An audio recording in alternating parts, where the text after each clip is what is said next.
Hello, everybody. Thank you very much for coming. Oh, I've got to use this? Yeah. Right, we're being filmed by GrassRoots TV, by the way, so if Right. anybody doesn't want to be filmed, I guess just sort of, if you've got a warrant out for you or something. All right, Your daughter. so I'm Jeff Bernstein. I am the Director of Programming here at Explore. This is Maddie, the bookstore dog, who has no idea what's going on, so she's going to put herself first. Many of you know that the bookstore was purchased by a nonprofit environmental and consumer protection organization some years ago, and they hired me to come in and try to reinvigorate the events programming, and so that's what I've been trying to do. Good. And we had the city councilors candidates here yesterday, and it was in the paper today, so that's a whole good big deal for us. And so we're just trying to get the word out that Explore is a place that interesting things happen, like is going to happen this afternoon. I've got here, I'm going to pass around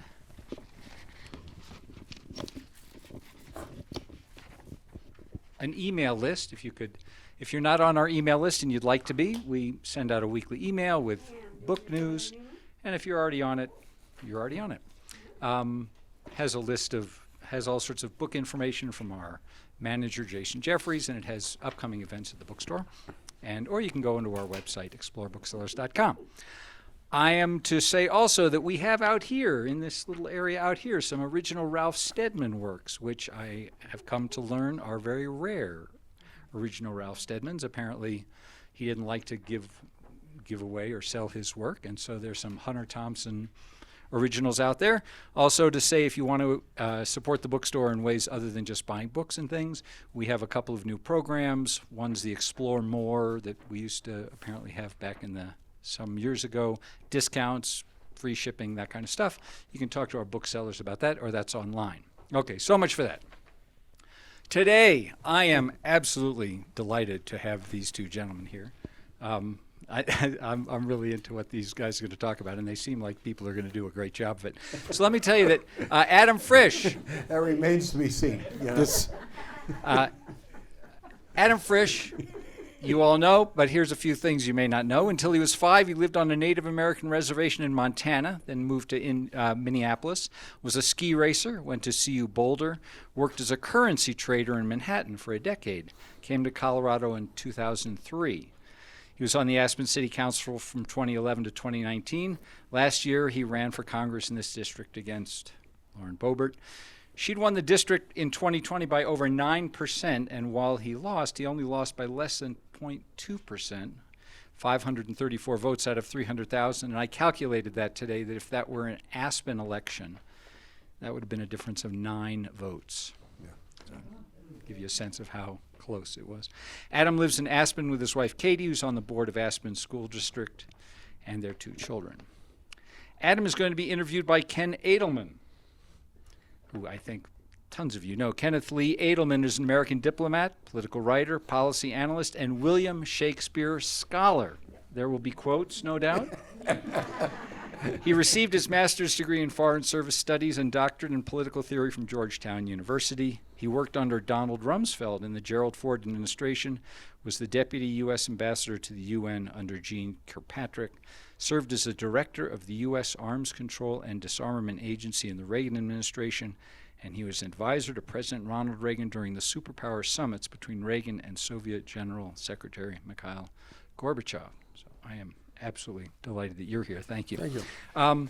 I sort of left it to Adam and Ken to talk about what they wanted. I said, maybe currency trader in New York, maybe campaign finance. And then they said they would take care of it. So I'm going to turn it over to them.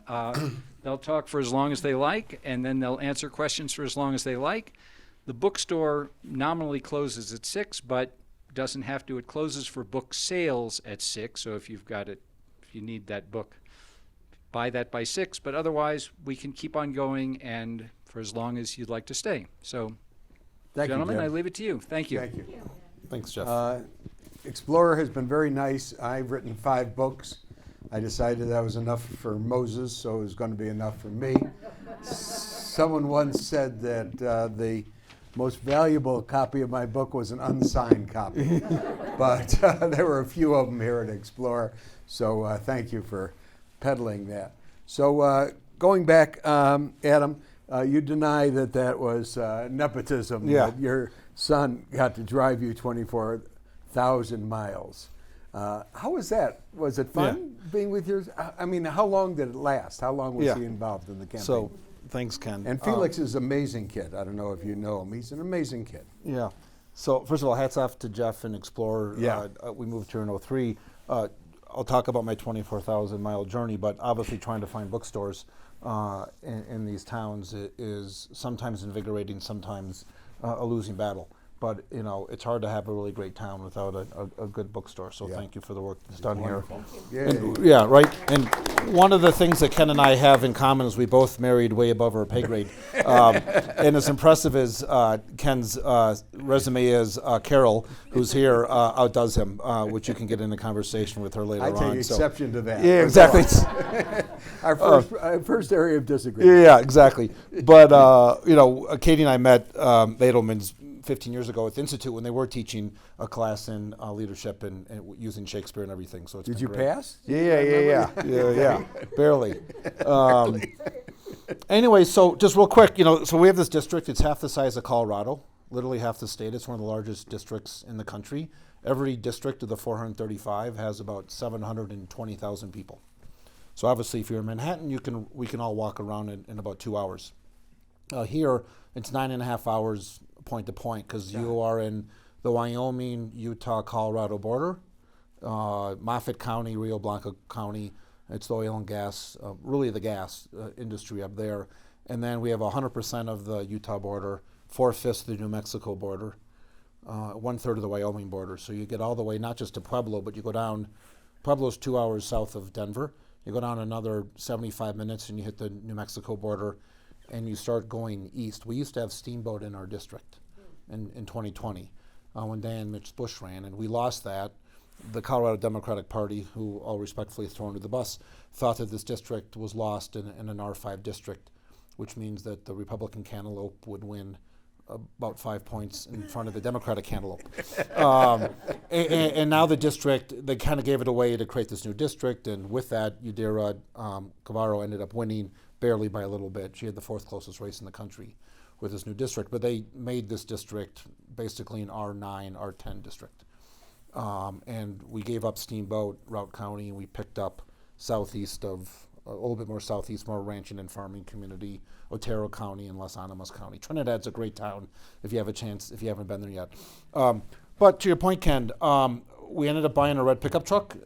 We converted a family camper van that we've had for 15 years into a Beat Boebert buggy and kind of made it into a wrap billboard, and we just drove around. I knew that in the primary as well as in the general, that there was going to be a lot of skepticism from someone coming from a mountain town, let alone from Aspen. People have to realize we're not all beloved as we all love ourselves here in Aspen, Colorado. And so our district's demographics is it's 25% Democrat, 31 Republican, and about 43% independent. And so we have our brethren town of Crested Butte, Telluride, and Aspen. Then we have Grand Junction, 100,000 people. It's changed a lot in the past 30 years. It used to be incredibly focused on oil, gas, extraction. Then they kind of chased the retirement crowd, and now there's a huge outdoor rec crowd as well. We probably actually won, I don't know this for a fact, but I think we probably won the town of Grand Junction. We lost Mesa County 43, we got 43 points in Mesa County. President Biden got 37 points back, so we outdid that. And then we have Pueblo, which they don't like to call themselves rural. They're very proudly a working class town. They have this steel mill that's going on. It's been around for 100 and some years. Very blue collar that they call themselves. On a really great note, the steel mill is 70 or 80% solar powered in 2 years or something like that. It's a really great story of what's going on down there, and they're about to become, if not the world leader, the leader in the United States for producing the wind tower turbine towers, those 300-foot long turbines of the towers of which the spinners go on top. And so there's a lot of great stuff happening down there. And so, but, Ken, I just knew that a couple of bases I had to make assumption of. Your opponent was well known. Yes, she was Lauren well known. Boebert is a household name. Yes. And and you were not. yeah, and no one knew who I was. And the only thing I knew is that there was a currency trader who lived in Aspen for 20 years, which is not a great place to start as you start hitting ranching and farming land. So I knew I had to get on the road, and even in the primary, I had to get over that I said, I know the Democratic primary average voter is not looking for a fairly successful, middle-aged, straight white guy from a mountain town, let alone Aspen, Colorado. And so, Sounds good to me. yeah. What's not to like? Yeah, but owning that right off the bat, I think, was helpful to kind of. We ended up running a sincere and authentic campaign, which I think is how one of the reasons we did pretty well.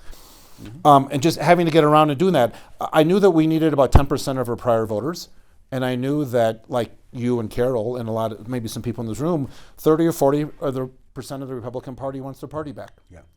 And they're frustrated, and they want the circus to stop, and they want people to kind of play between the two 40-yard lines, if you will. And a lot of hard things about running, but one of the easy things for me is that what I've thought as a dad and a husband, a small business owner, and just a guy, is exactly what I shared at the Democratic primary, and is exactly the same thing I shared in the general election. That I'm a moderate, pragmatic, if there was a get stuff done party, I'd be in that party. And I've said that for 20 years. Including a couple times at the council table. So we live in the most beautiful district of the 435. Many of you have been all over it, but it is awesome. So I knew we were going to have to drive around a lot. And instead But of that much? Yeah. That seems a little excessive. but we just got in the last 5 months of the campaign, I was home for 4 days. And then when I ended up in D.C. The week after the election, which we can talk about if you want, I kept on meeting all these Congress people, and they're like, "What do you mean you slept in a hotel in your campaign trail?" I never slept in a campaign in my hotel trail. I slept at my house. Yeah, I was in my house every single night. I never had to drive. I guess I shouldn't complain about they expanded my border 7 miles, and I got upset about that. And so I knew we were going to have to just get the work done in the dirt and just drive around and get in front of people. And I thought, with some amount of humility, if I can get in front of people, they'll see that I'm a normal human being, and I don't have Democratic horns, and I don't have Aspen horns. And she was the gift that kept on giving throughout the campaign. That was also one of the bets. And I think a lot of people, we have a lot more in common than we do not in this country. The Democratic brand is very damaged in rural America and working class America. And I wanted to get out there and just get on the road. And my son Felix, who both he and Quintessa's a 10th grader here. Felix, they both went to Wildwood. They grew up here, went to the school system. He took a year off of his he's a junior year in high school. He took a year off of high school and is doing classes online and was very involved in the campaign trail. So 2 weeks after getting his driver's license when he was 16, he got the pickup truck, he hooked up the trailer, and we just started this was driving. a competed job. Yeah. So you have 2 weeks under your belt in your driver's license. You get it. Yeah, it's a 1,000-mile loop to go from here to Denver to Pueblo to Cortez to Junction and back. And we just did that a lot, and then we went to a lot of other places in between. And I think, is it Corona? There's a town between Montrose and Junction that has 23 people. I couldn't find any of them, but I did stop there and get a picture in front of it. And whatever was there didn't vote for it. Yeah, exactly. And so I knew that we had to get on the road. Yeah. Felix was great driving. He was instrumental in the highest level of conversations we were having on strategy. He managed, he found 125 college kids across the country to help us in the campaign. And he interviewed 300, whittled down to 125, and he had them on the call once or twice a week. And these 125 high school and college kids made 700,000 phone calls. And they helped cheer on 60,000 postcard writers. It's amazing. And it was just, he's into it. Yeah. Before we go back and, what happened during the campaign itself and, the numbers and all that, just tell us what it's like to run for office. I mean, did you enjoy it? Was it fun day to day? Was it a grind day to day? Was it, oh God, another day? What's it like? Yeah, all of the above. Most of us in the room haven't run for office, all right? Yeah, so tell us. Bill and myself and maybe a couple others, I looked at my time on city council here. Ironically, I think I might be one of the very only people that actually served on city council and actually ran for higher office. Usually it's just men and women that want to stand up and do their part in the community and help it out. And Yeah. we're not chasing state legislatures and stuff like that. And I kept on bristling every time someone said during those 8 years, how do you like being a politician? I'm like, I'm not a politician. I'm doing elected community service. And so I owe a lot of people an apology. You are a politician. You have to like it at some point. And ironically, like, I don't have a mirror above my bathroom sink. I truly don't like to look at myself. I have yet to watch a single ad from start to finish in the cutting room or actually on television. I rarely read the articles that I'm written about. It just gives me the heebie-jeebies. But I have a history of standing up when it's important to stand up.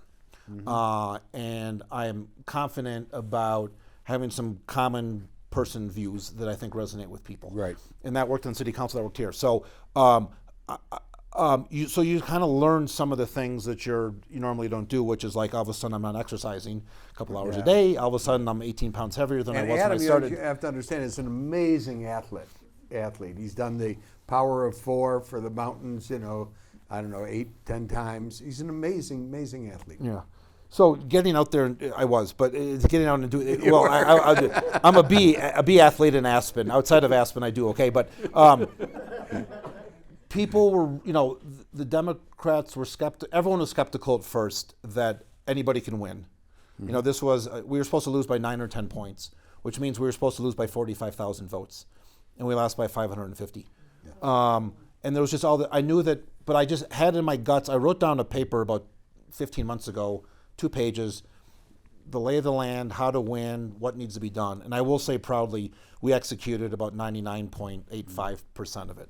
And so I'm proud of doing that. And it was getting out there and getting around and being authentic and sincere and speaking with people. So once we really got going, when the race started in July, we started down 7 points. We should have been down 12. Because of the district, and if you're an incumbent, it's kind of worth 2 points, if you will. But so I knew that Boebert would have some type of negative. She had like a -5, if you will, to the cantaloupe. And so when people started to get fired up, especially was in the late summer, early fall, when we had a poll came out that said we were down by 2 points. Yeah, and that's that was when we good made news. national Yeah. news, and that's when things happened. And then it became daunting because I went around and I felt the weight of the entire district, let alone the entire country sometimes, that there was actually a possibility of doing it. But I'm proud that a lot of people just want common sense people focusing on the job. And if there would have been a normal Republican in there, I wouldn't have run. There would have been no chance to win. And I wouldn't be that plussed about it, because usually what people focus on in western and southern Colorado, so water is number one. And the water runs, when it doesn't run red or blue. And then there's rural education, rural healthcare, farming and ranching. And we were running against someone that was not focused on any of that. Right. And so, and ranchers and farmers are pragmatic more than anything. So we just kind of stuck to that ground game. So, and obviously having a 24,000-mile road trip with your teenage son or teenage child That's is one of the pretty best rare. things that's ever going to happen. Yeah. And so no matter what else happens, that was great. And then again, Did you get along? no, we did. I have to say, I think we both surprised. Yeah, no. I've been blessed to have a lot of time with my kids. They may not always realize that, but They may not always realize the blessing. yeah, exactly, the blessing. No, we actually did. We just had we listened to a lot of podcasts, which were great. He's really into it, and he was obviously proud of me, and I was proud of him, and it was a really great thing to do. And he seemed we got a lot of good feedback. It was very proud of me. Just a lot of people came up to me and honored the work that Felix And it's nice to have your son see that. Yeah. To tell you the truth, it's really nice. Yeah. Yeah. So you were lucky. No, it was great to be able to have a chance to do that. And Katie and Quintessa, did they participate? Yeah, to pick on my, Quintessa's great, but anytime you have a 15-year-old daughter whose father disappears for months at a time, that makes a good father. That's what you want in a father. Yeah, exactly. Quintessa was helped. She's as a 10th grader, she's the editor of the opinion page of the local paper, the local school paper here. So she was actually editing a lot of the copy we were using, and it's amazing that she's still finding mistakes. Did she endorse you? Yeah, she did endorse me, and sadly she found some mistakes more often than not. The paper comes out for Adam Frisch. And Katie's an incredibly competent person, and, Yeah. and she didn't get out very much, but she kind of ran our internal ground game. We had a campaign manager by the time the general election started, but she was instrumental in making sure the wheels stayed on the bus. I knew in my head I had the policies. I knew what we needed to do to win. It was really just making sure that the bus ran on time. Right. And when you have 27 counties to get around, that's 27 county party chairs, which is a whole nother story. And 27 other organizations and 27 sets of restaurants you have to get to, and people and hotels and everything else like that. I assume we drove more than anybody in probably the entire country. Right. Because Alaska's obviously it's a single state, but there's You're not driving Mary Pelota, anywhere. she's going to three. She's going to 3 towns, Yeah. and a little bit, and then they're flying around.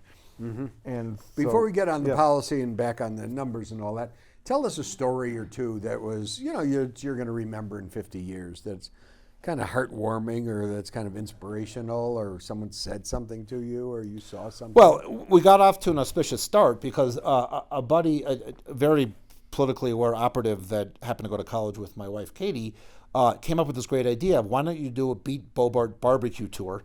And you're going to pull your van, the trailer, and you're going to go around, and you will go and just buy barbecue for people. And at the same time, we invited 80,000 people to barbecue across the whole district. So we were a little so worried they'll about. come for a free meal. Yeah, right? yeah, there was some of that. We didn't realize, and it's certainly not the case here, and I hate to get into the politicization of businesses, but there's a reason we did a brewery tour the next time, let me just say that. Because lo and behold, we went to this barbecue joint, which does have some phenomenal barbecue. It's called Gigi's. It's publicly known, but the owners, the children of the owners, adult children, are part of this organization called the Pueblo Patriots Club.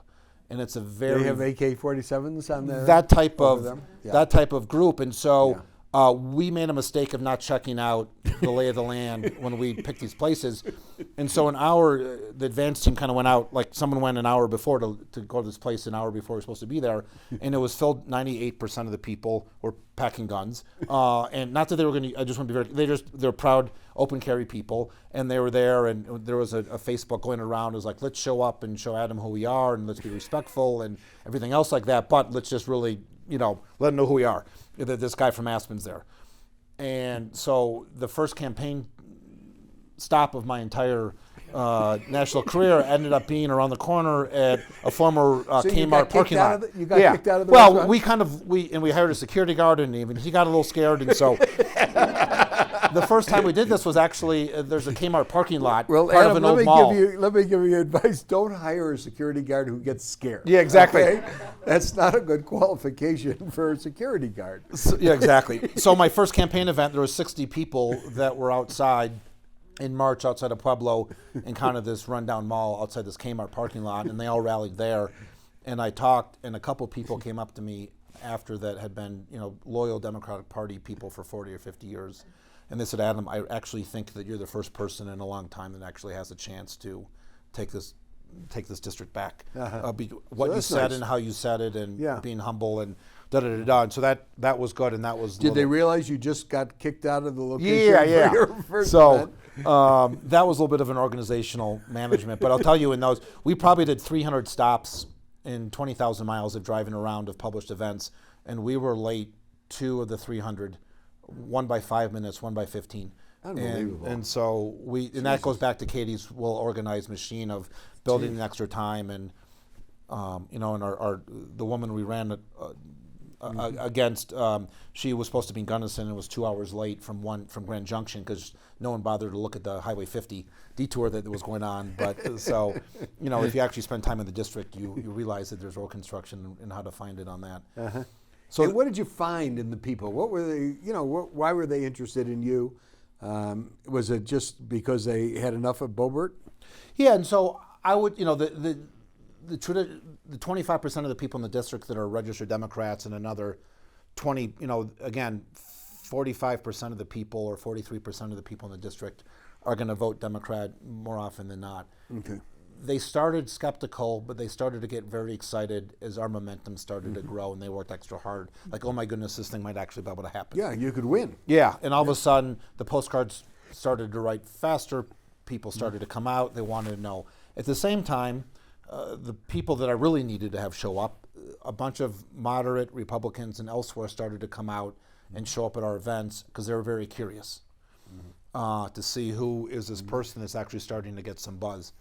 And one of my bets I made a little bit mathematically was there are 3 or 4 times as many people that don't want her that we need to vote for me. So I knew that they weren't going to vote for her, didn't want to. It just, as Adam Frisch from Aspen, Colorado, acceptable enough. Am I okay to vote for? And the data shows that we did get a lot of non-Democrats who voted for us, but there was a huge undercount. Like, she performed, when you looked at like how did she do versus the Republicans, Joe O'Dea ran against Michael Bennett, and I would say he's a nice, moderate, normal Republican guy. He got way more votes than she did in CD3, and that goes back to, that's the undervoting, where there were a lot of frustrated people that normally vote Republican that just left her ballot off they didn't vote in that bubble. We got a lot of them, but when we lost by 550 votes, I think if we would have run our race a week later, we probably would have won by a couple thousand, because. Well, I want to get to that in a minute, but let me ask you this beforehand, and I'm sorry if I offend anybody in the room, but to put it very crudely, how could anybody vote for her? I mean, what is the appeal there? I mean, it's totally lacking in my knowledge or imagination. Yeah. So tell me, what is it that you found where people said, "Oh, she's wonderful. She's a great representative." Yeah. So I think there's two buckets of that, Ken. One is those that proactively are excited to vote for a Republican, especially one of these from the crazy caucus, if you will, Marjorie Taylor Greene, Jim Jordan, Matt Gaetz, Lauren Boebert, and all of them, except for her, won their 2020 election by 10, 15, 20, 25 points. She won by less than 5 or 6 points. Right. And so that's why I knew that there was a path. But, a couple things. I would say in 08 and 09, we had this huge financial disaster crisis. No one paid the price for it at a high level. Nobody on Wall Street, which I spent some time on, and no one in D.C.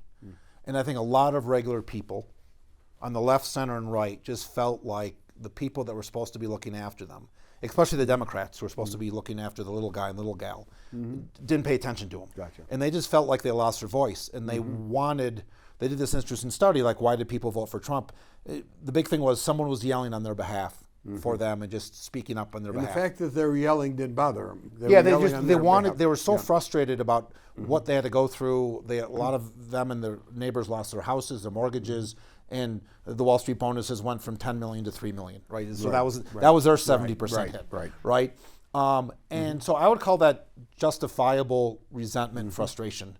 And they wanted someone to really push back, and they were seeing the Democratic Party leave them, which we can talk about, and then they saw the more traditional Republicans just be part of the Washington machine, and they're all the same. Gotcha. Democrat or Republican, they're just all the same, and that created it. So I think that is where there's some people that wanted to vote for her, and then there's a whole other group of people that the Democratic brand is really damaged in rural America. I'll say one statistic and then we can go on. So did you get a lot of people come up to you and say, "Boy, she's doing great for the district"? Or no. Some people got and said, "I know why are you running against her? She's doing fabulous. She speaks up for me." And politics is an emotional conversation. And as I said in the city council table a lot, I'm sorry to interrupt with some facts in this emotional dialogue, but and I don't mean to be snippy about it, but I said that all the time. But it isn't. I knew that. What has she done for you besides scream? Okay. From a policy standpoint, nothing. But the assumption is no one's going to do anything for them in the policy. I see. So they might as well get someone who's at least going to acknowledge them. Yeah. And not disrespect them as they did. And I would say, Hillary Clinton's comments about this basket of deplorables, she made a comment a while back. And then President Obama, who I also respect and like, he made a comment when something about they cling to their guns and religion when times get tough. I think those two comments cost the Democratic Party 25 House seats for 25 years. Now, I'm not a political scientist, but that's just my gut, quippy reaction.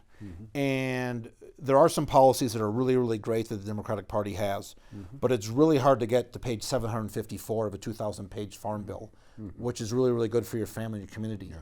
when what they're hearing, especially once it gets run through Fox News, is you don't have a college education, you're not worth very much, and you happen to work in the oil and gas industry, which I would argue that the people who live in New York, which I used to do, probably use 5 times as much energy per capita as the people that are digging out of the ground in Moffat County. Yeah. And so it goes back to this just identity conversation of where they would like someone who doesn't disdain them first before they can get into this policy conversation. You mentioned, Adam, Fox News. Did you see on all your travels, 24,000 miles, just Fox News blaring everywhere? Yeah, I mean, in the majority of the places you go into, it's just on. It's a lot. I mean, in all the diners and the restaurants and the bars and stuff like that, it is just the background. It is the background. I don't know what their viewership is compared to CNN, let alone MSNBC nationally, but in the district, it yeah, must be overwhelming. It's very, very big.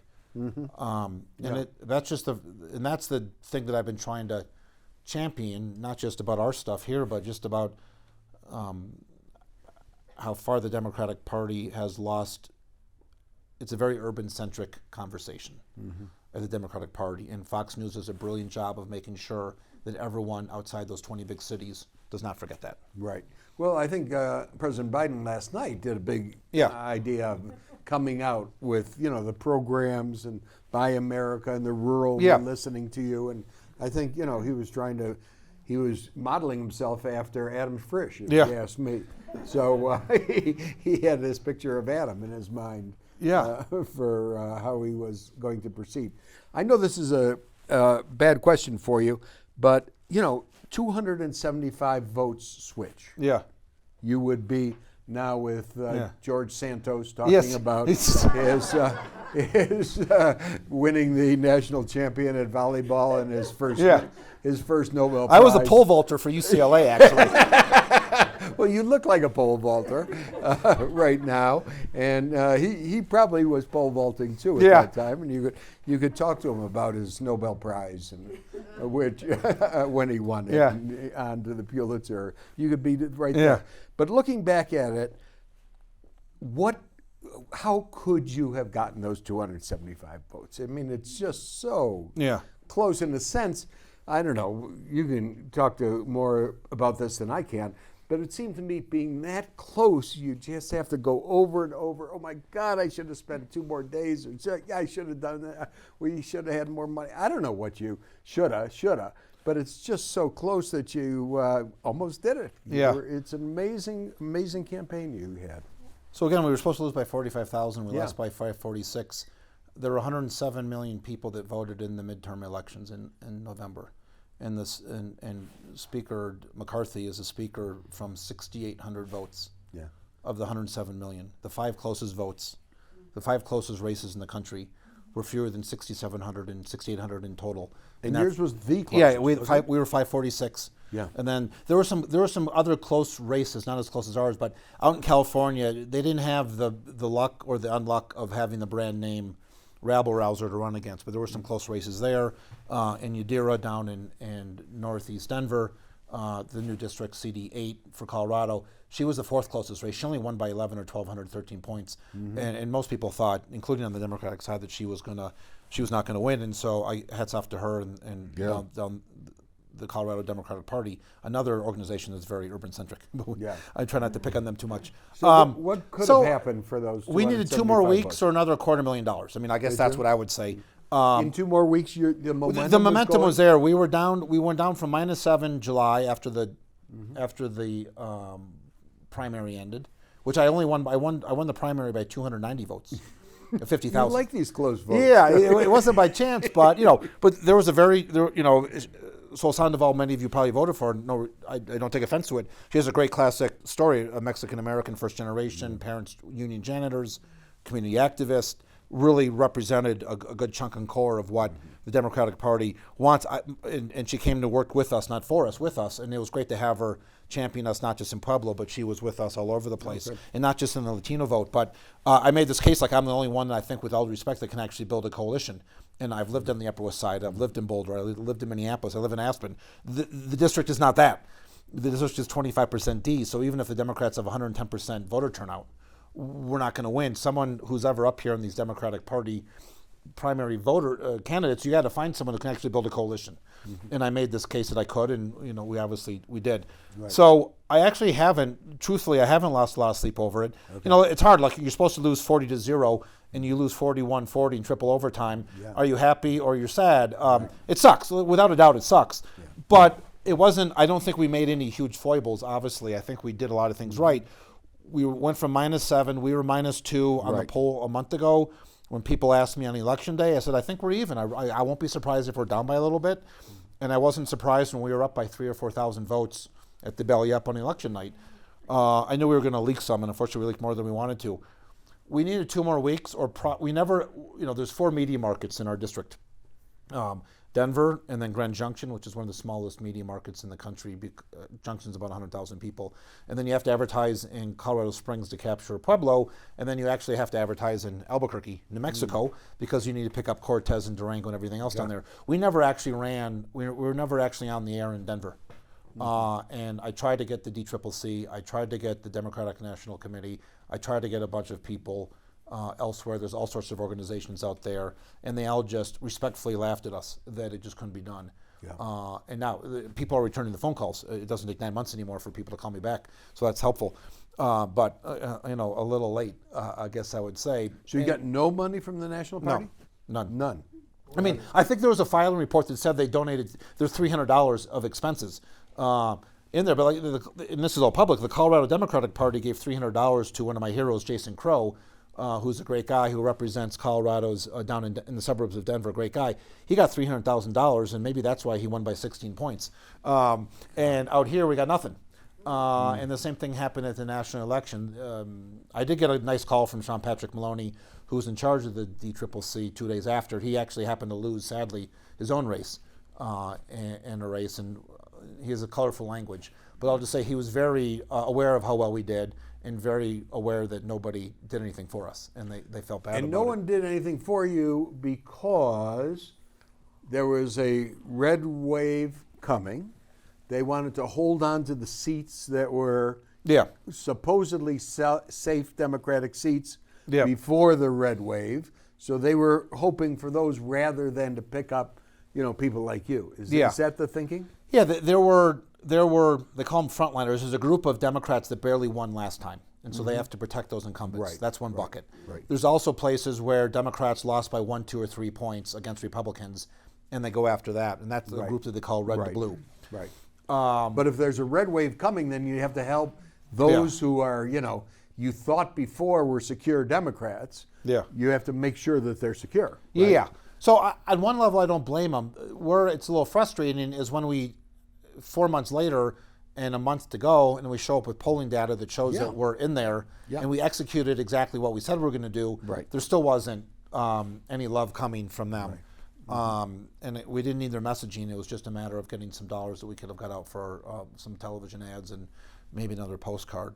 And again, there were a lot of very liberal, and I don't blame any one group of people, whatever, but there were a lot of liberal Democrats that left their ballot blank and voted for Pullis and Phil Weiser and everything else like that because they just thought I was too conservative, and they didn't think their vote mattered. And a bunch of Republicans came up to me afterwards and said, I didn't vote for you because I didn't vote for her. I wish I would have actually filled in the bubble for you if I knew it was actually going to be this close. And so that's why I said that if we would have had the race run 4 hours later, we probably would have had it too. But again, I'm not one of these people that runs around and holds grudges and everything else like that. We ran the race we wanted to race. It certainly would be better to be there with Representative Santos sharing stories. See what you missed? Yeah, exactly.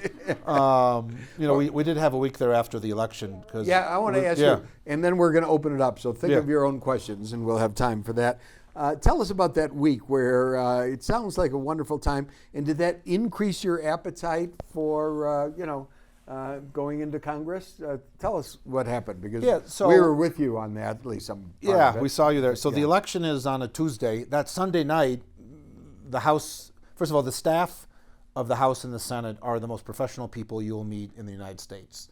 Even if they're partisan or not, they're there to get the job and support all the committees. So the House Administration Committee supports this new member orientation. So we show up on Sunday night. there they give you a kind of a photo book of, there's probably 60, I think there was 60 or 70 new freshmen that were there. From both parties. Yeah, from both parties. It happens every year. It's new member orientation. You're there for the week. You go back for Thanksgiving, and you go back for the second week. So the first, we show up, and there's 50 people in the front of the book who all won their races. You know, most of these people, sadly, 85% of the people, as you know, win their races like in the primary. And they're there. Then there's 15 of us in the back of the book that were there kind of with an asterisk because we were invited because our race was close enough, but we were not a shoo-in. And so my goal was like, okay, by Thursday night, during the salad course, I don't want to get kicked out. Once they do the recount or whatever else And happens. those back pages are removable, Yeah, right? So look, when the I asked them, I votes said, come in- why is my page perforated? So I show up there, and you're allowed to bring 2 designated people, and one of my designations was my son Felix. Yeah. And you're allowed to bring a family member, and I brought Katie. And then another person who some of you know, Cole Berger, worked on our campaign as well. He lost quite handily to Elizabeth Velasco running for the House District, representing Pickens County and Garfield. So Cole was a great person on the policy. So we were out there. So obviously you show up in DC, you know, that's when you start to feel the weight of this job because you're in this hotel and there's police officers everywhere sleeping outside your thing, and there's metal detectors that everyone has to go through except for us. We can walk around, and you have police escorts. And so it's interesting. In the mornings, all of us bipartisanly show up for boot camp, where you go to an auditorium and there's 80 of us there with some staff people, and there's senior staff and senior legislators telling you, you know, how to focus on the job. And some people hire 3 legislative assistants. Some people hire 4 press secretaries. Yeah. And you can kind of figure out who does with that from watching television.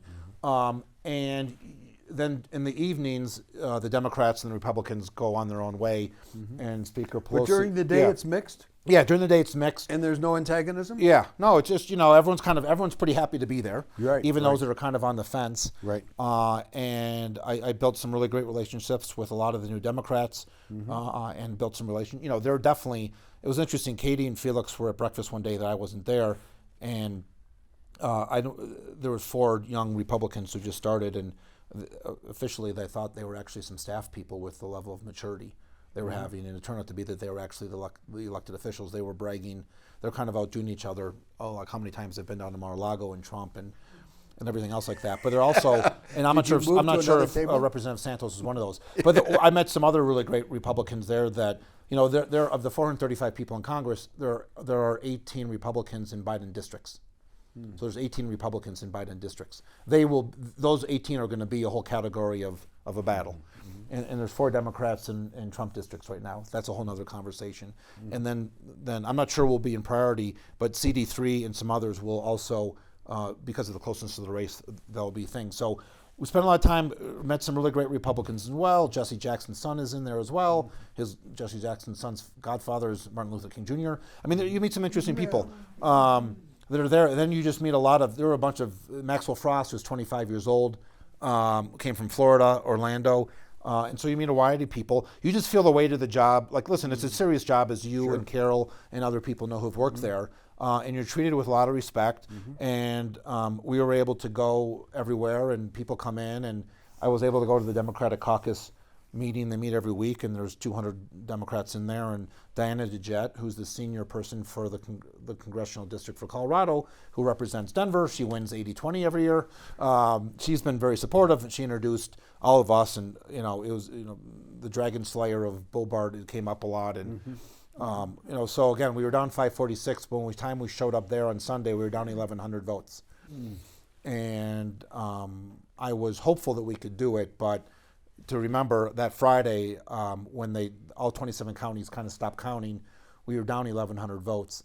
And it was I knew when we had to go through this curing process of recounting and everything else, and there's going to be an audit. And the recount was mandatory? Yeah, the recount is mandatory. And we were well within inside that, so I couldn't stop the recount. Representative Boebert couldn't stop the recount. The Secretary of State couldn't stop the recount. It was booked. But I conceded on that Friday afternoon, and I upset a lot of people, and I made a lot of people happy because, you know, Katie helped me write the comments. It was like, you know, don't send me your money. We have enough money to do the recount, and keep the money for you, your kids, your family, for the holidays. It's very and gracious of you. Yeah, no, and it was not meant to be political ploy. It was just what we thought.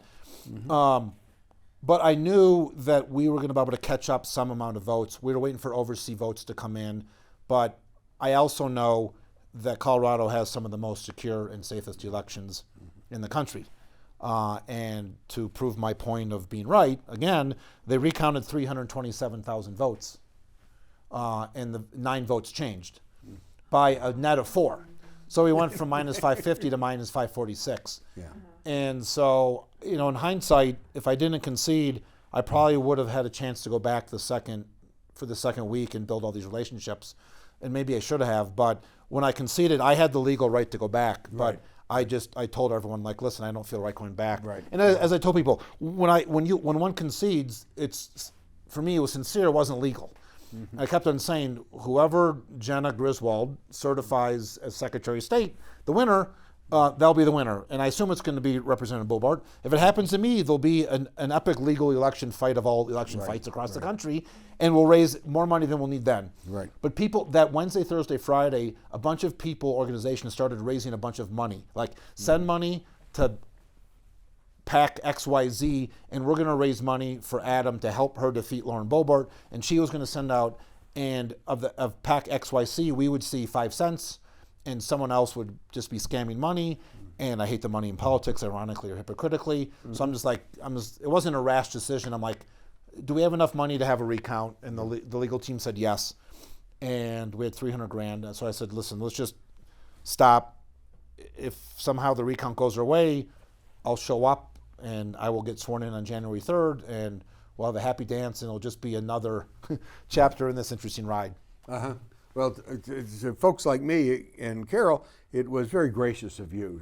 Don't send money, use it for something else. And, because the Colorado recounts are very accurate, and the chances of even that close a margin being changed are very small. All right, over to you.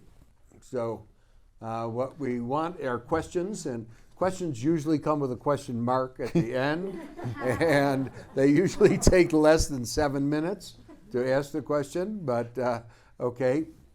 Start there, and then Jessica. So the next election cycle, knowing what you know now, do you think you can beat her next time? What is it, 26, is it? And do we have an announcement? Yeah. Do we have an announcement? Do you hear it here first?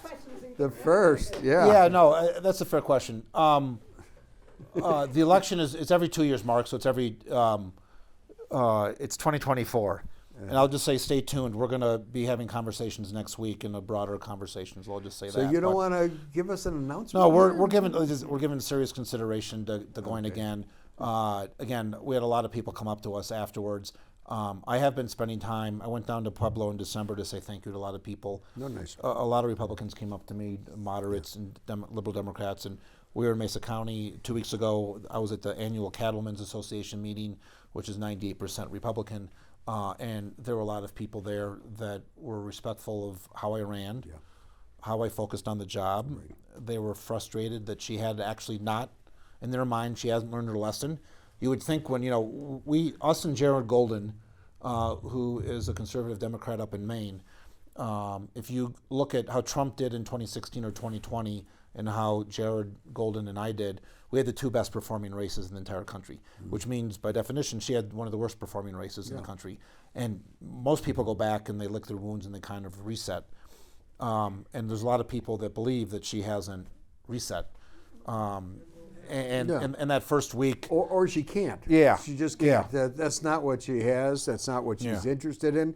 If you presented a bill to her, she wouldn't know what the bill was. Yeah. What legislative language is. She's interested in getting on Fox News. Yeah. Simple as that. And that's the objective of every day.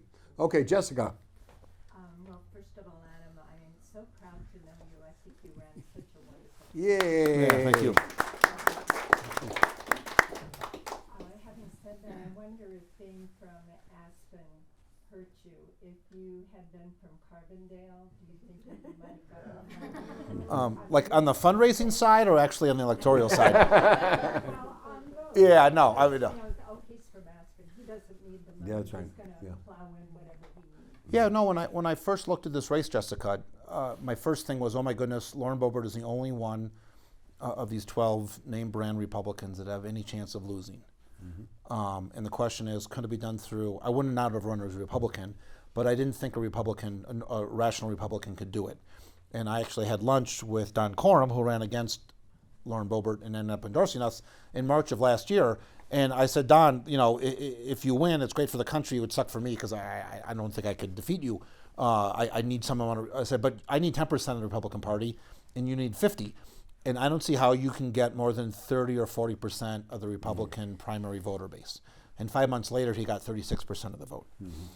And so there will be a couple rational Republicans that will run against her because I think we've shown that she's a lot more vulnerable. I still don't think that the Republican base is going to give up on an incumbent and someone like her and everything else.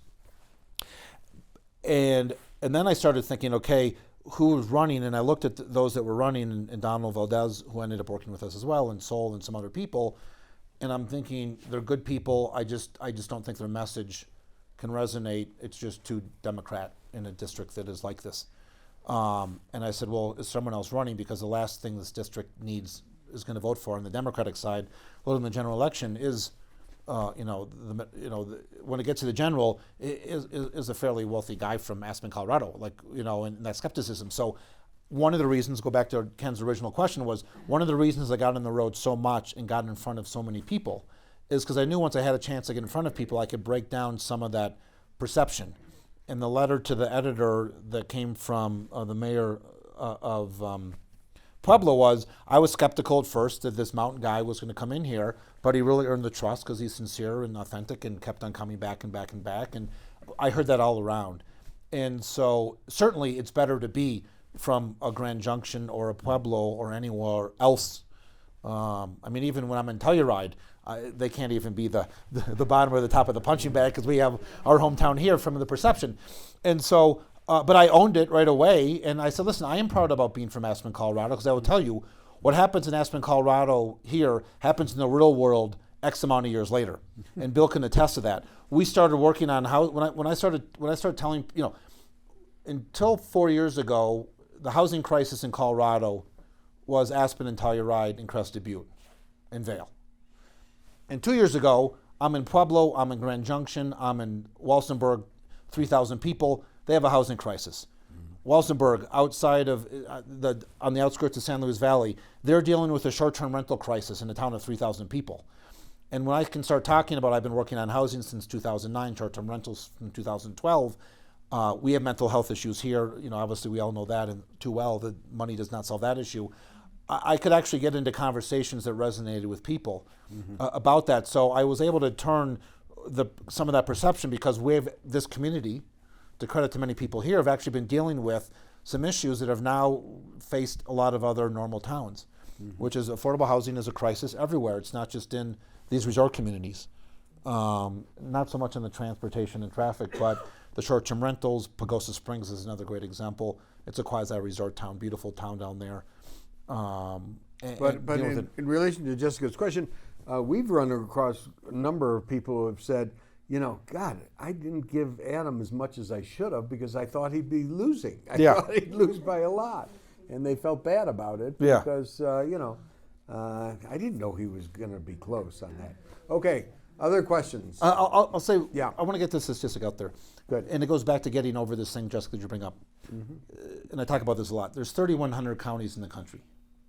And 2,000 of the 3,100 are deemed rural by the Department of Ag.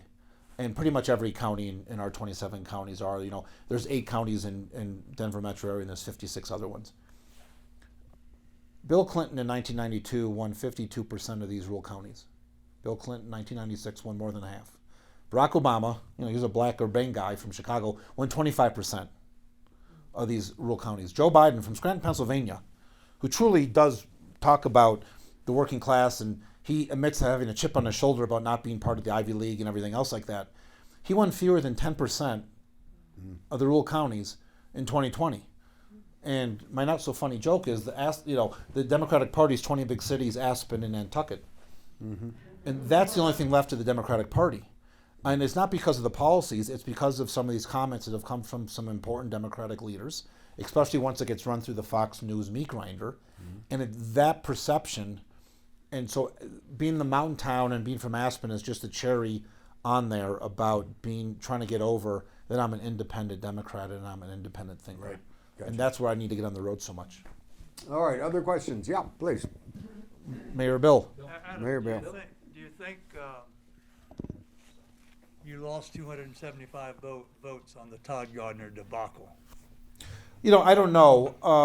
I would. There was this horrible scandal. It's all crap, but we got dragged through the mud for some crap that happened here, and it just showed that how desperate she was. But about an affair and everything else like that. I don't know if that helped or hurt me, and I don't want it to happen again, even if it helped, because it was a disaster, made our family stronger and everything else like that. But that sucked. But we knew something was going to come. I just didn't think it was going to be that far fetched. And certainly, what really hurt is not just the family stuff, but it came back that it challenged my judgment and ethics about making decisions in Aspen City Council, which I felt bad Right. for, right? About switching my vote for being blackmailed. Right. On one hand, and she knew that I was doing super well with women, and so she thought that would be a great thing to talk about.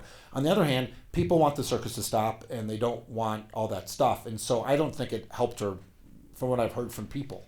But who knows? We're not going to spend a lot of time doing that. There's all sorts of foibles that go around with Representative Boebert and her family, and they've been tossed about everywhere else. And one of the things that happens in politics is you do this opposition research where you actually pay someone like $30,000 to go find out the dirt, right? And I said, listen, I don't want to get involved in anything to do with her personal family foibles. They've been run through up and down the papers. They know them a lot. I don't think it's effective, and it's not who I am. The only thing that I think is really effective for her, the opposition research we did on her was tell me the votes when she voted against the district's interests. Yeah. And there's plenty of those. Veterans, waters, not bringing money home and stuff like that. And so I assume that whether we go again or someone else, and she'll get desperate and she'll try to do stuff, we'll have to know. But I truly, from my heart, I'm not sure, because I heard from enough people that it just was just part of the mudslinging, that they just assumed it is exactly what people don't like to see out of D.C. Yeah, but the fact is, those of us who have been somewhat around Congress over the years, it's not just the votes that count. It's working for your district. It's talking to other members. It's drafting things that don't go to vote yet. It's working it. Working the problem. It's doing the work. Yeah. We pointed out, at the time, we talked about she was 0 for 39. She proposed 39 bills, and none of them have got out of committee. And I would say 2/3 of them were probably kind of bills that she wanted to propose so she could talk about them on Fox News or raise money. Yeah. They weren't about the district or anything. Right. So as I said at the debate, so are you asking to get rehired so you can go 0 for 78? And people resonated. Again, these ranchers and farmers are pragmatic, and they want someone that's going to be working for them and not for themselves. And she's focused on herself, not on the district. And if all those other people that are very focused on themselves, Marjorie Taylor Greene, Jim Jordan, and Matt Gaetz, they're winning by 15, 20, 25, 30, 35 points.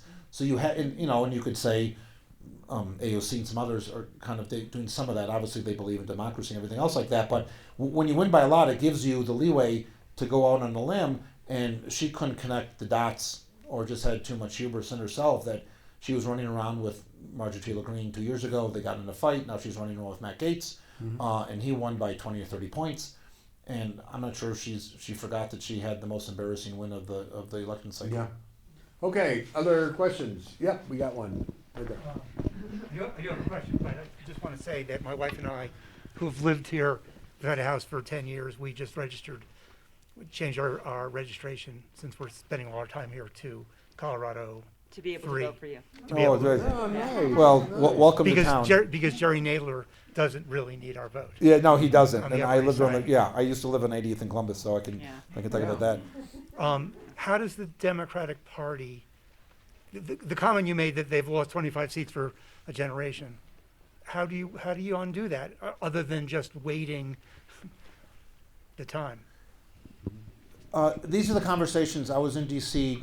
3.5 weeks ago, and I was actually in the West Wing, which is not to drop office places, whatever, but had some of these conversations and been meeting with some important people.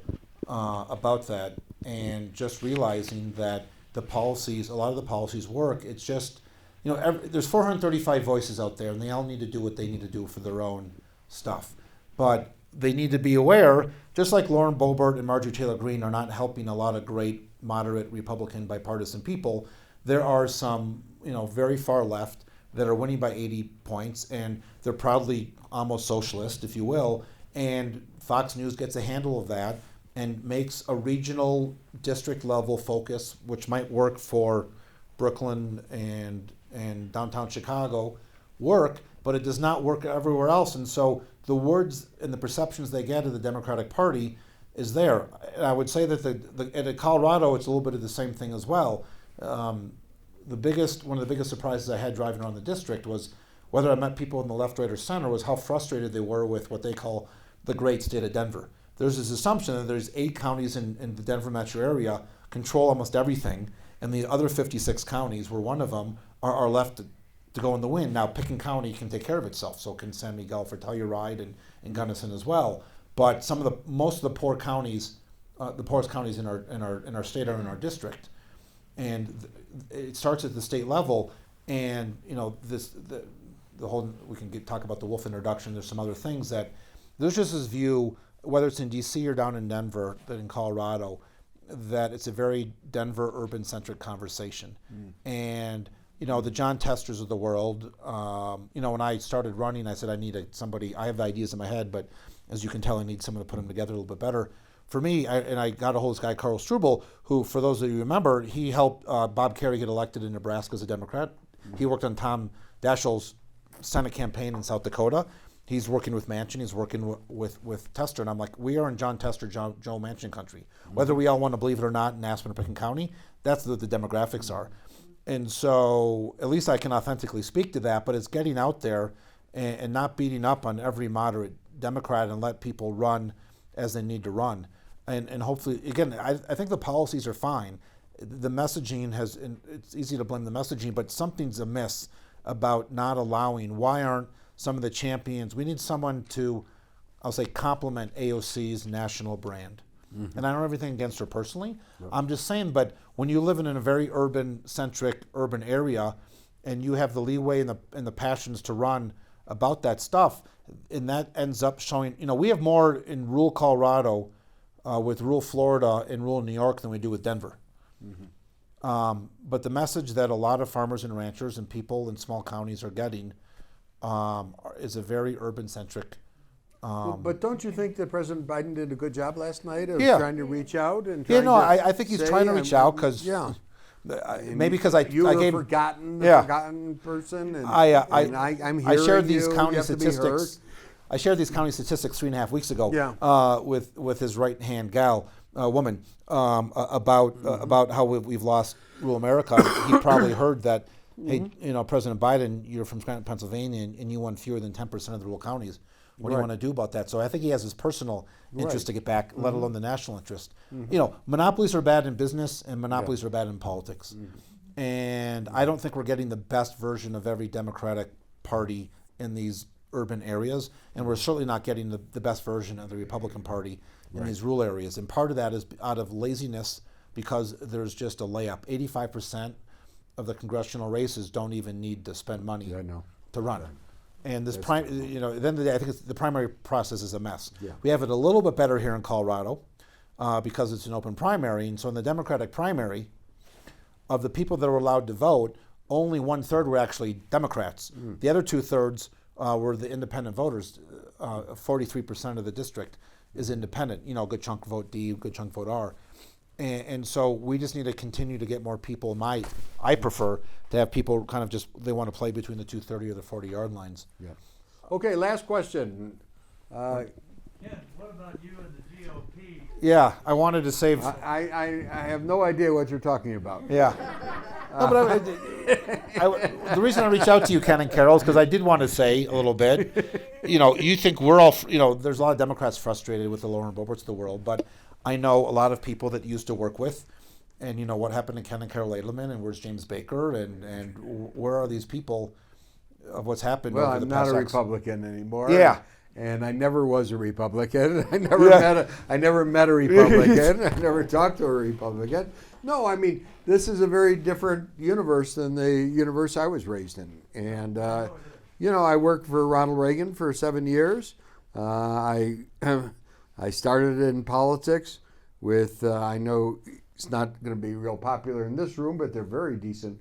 Don Rumsfeld and Dick Cheney. Dick Cheney was 28 years old when I first met him, and Rumsfeld, when he was a congressman, used to keep track of his expenses at meals of $14.32. So he'd get reimbursed $14.32, and he'd, on trips he was scrupulous like that. And Gene Kirkpatrick, and then Ronald Reagan. And the idea was, during the time we were in government anyway, that we disagreed, but we disagreed on the politics. And we disagreed on the policy, mostly. We disagreed decently. And, there was just a good number, and I was talking to him recently about this, where Dick Cheney, when he was Secretary of Defense, he would have about 5 Democrats in the Congress where he had spent, 10 terms or something like that. And when the vote was close or something, he'd call them up and he'd say, "Hey, Luke, I need your vote on this, okay? You got to go with me. This is an important defense issue. You may not like the procurement. You may not like the readiness. You may not like the training in this. But believe me, it's for the national interest. And go with me." And he'd always get them, okay? Because they'd figure, okay, Dick, if you want to, if you say that, and there's a certain trust. There was a certain sincerity. There was a certain dedication that we were there to do important things. And I was most proud, to be with Ronald Reagan. It's amazing to look back at those kind of politics. And when Reagan was narrowly defeated in 1976, okay, by Gerald Ford, and I mean very narrowly, and Ford was the incumbent president, Reagan gave a press conference the next day, and he had all kinds of questions.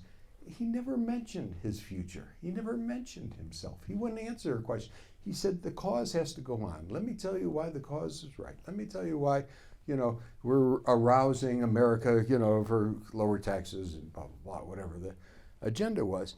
But it was kind of like, and Reagan constantly said it, it was a big difference between those who are going into politics to be something and those who are going into politics to do something. All right? And, without getting into the weeds here, Kevin McCarthy, you ask him, what do you want to do as Speaker? Well, I want to be Speaker. No, but the question has never occurred to him. Okay? Is there anything you want to do as Speaker? No. What do you mean? I want to be Speaker. I want to get the sign above the door that says I'm Speaker. All right? I want to sit in back of the President when he gives the State of the Union address. That's what I want to do. Ken, what do you think about Lynn Cheney and her future? Liz Cheney. We gave a fundraiser for Liz. Okay, Yeah. Go on. She worked for Carol for 3 years. They went around the world together. I went into AID, our foreign aid program, because that's I had done my foreign service work at Georgetown and worked in the administration for a while. And got a call from Liz Cheney because we knew Dick and Lynn working with them, and she said, I know you probably don't know this, but I've worked in Kenya on food programs, and I've written a thesis on it. And she went to Colorado Springs, Colorado State, and I knew she came from a good gene pool, and I knew she was a smart kid, and she. And so that we were out to dinner with the Cheneys, and we were walking around. I said, Dick, Liz wants to come and be my special assistant because I need one.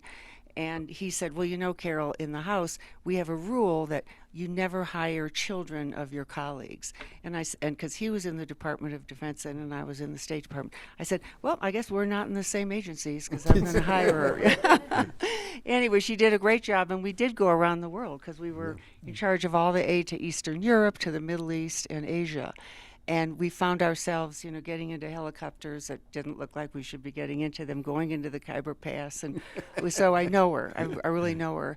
And all I said was, when we did the fundraiser for her was, the Liz Cheney that I knew then, you know, is the Liz Cheney that you see now and what she's doing is the same Lizzie Cheney that I knew, and her beliefs and her values and everything she worked on, you know. So we know her very well, and we're very proud of her, and so And we're very fond yeah, of her. and the we're very courage fond she of her. showed I'm that- not yeah, very the courage objective she on her. showed that is just what I'm talking about with when Reagan said there's a difference between being something, and she knew what she was going to be. She was going to be the ex-congressperson from Wyoming. She knew that. She wanted to do something. And to do something was to investigate January 6th in a way that was stunning to me, amazing, and a real tribute. And that was more important. And I remember we saw, you know, Leslie Stahl interviewed her on 60 Minutes, and it was something, you know, out of the Aspen Institute, you know, which Aristotle teaches, basically, Aristotle and Plato, that values are habits, okay? And it's a very important principle. You shouldn't be thinking about whether something's right or wrong. It should be a habit. And Leslie Stahl on 60 Minutes said, well, you must have weighed, you know, this versus that. Your whole seat, you were number 3 in the House, and, you know, your whole family is so political and everything like that. How did you decide to take this stand? She said, well, I guess I really didn't decide that at all. There was only one reason that I had to take this stand. It was so clear that this was an important thing to do. So that whole principle, that habit that she was talking about, it wasn't, you know, let's take out a yellow pad of paper and put the line down the middle and pro and con of what she was doing. It was just a natural thing. Of course she had to do this. I mean, she was giving an opportunity, and God bless her for that. So it was very nice. Thank you for your question, and we adore her. And we went out to Wyoming when she was going to, you know, the day of their primary out there, which we knew the result of. And we had, you know, dinner with Dick and Lynn the night before, and then Liz gave that wonderful speech out in the area, and she went off from the podium, came up to Carol and grabbed her and kissed her and said, I think this all started in Aspen. So thank you, Jeb. Thank you. Adam, thank you very much, Adam Frisch. Thank you. Ken Adelman. Okay, that was wonderful. Thank you very much.